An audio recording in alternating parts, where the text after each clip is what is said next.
বছরের দুঃখ দুর্দশা কষ্ট আন্দোলন সংগ্রামের পর একটা সাকসেস রাজনীতির একটা সুযোগ আমি মনে করি এটা রাজনীতির হাতে করে দিলাম মাত্র।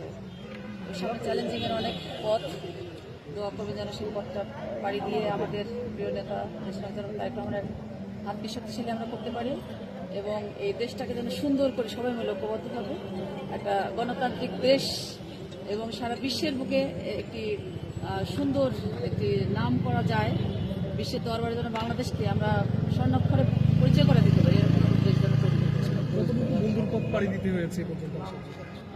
অনেক দীর্ঘ পথ, যেখানে পুলিশের অজস্র লাঠির বাড়ি, টিয়ার সেলে ধোয়া চোখ, অন্ধপ্রায়, রিমান্ডে গিয়ে অমানবিক নির্যাতন, জেলখানার একটা দীর্ঘ সময় পার করা, আর প্রতিদিনের যে পুলিশের গুলি খেয়ে মারা যেতে পারি এরকম একটা সামনে পথ পাড়ি দিয়ে এই 17টা বছর পার করেছে। এমন কোনো স্মৃতি মনে করে কিনা যেটা আপনাকে খুব বেশি কষ্ট দিয়েছে রাজনৈতিক অঙ্গনে?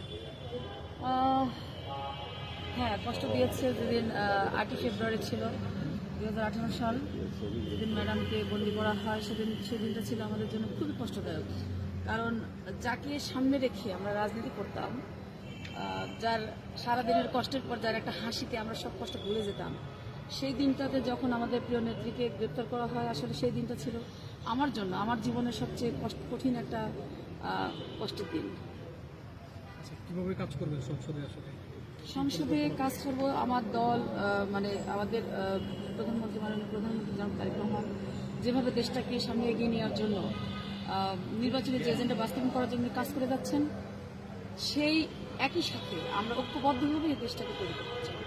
নিজস্ব পরিকল্পনা আছে কি?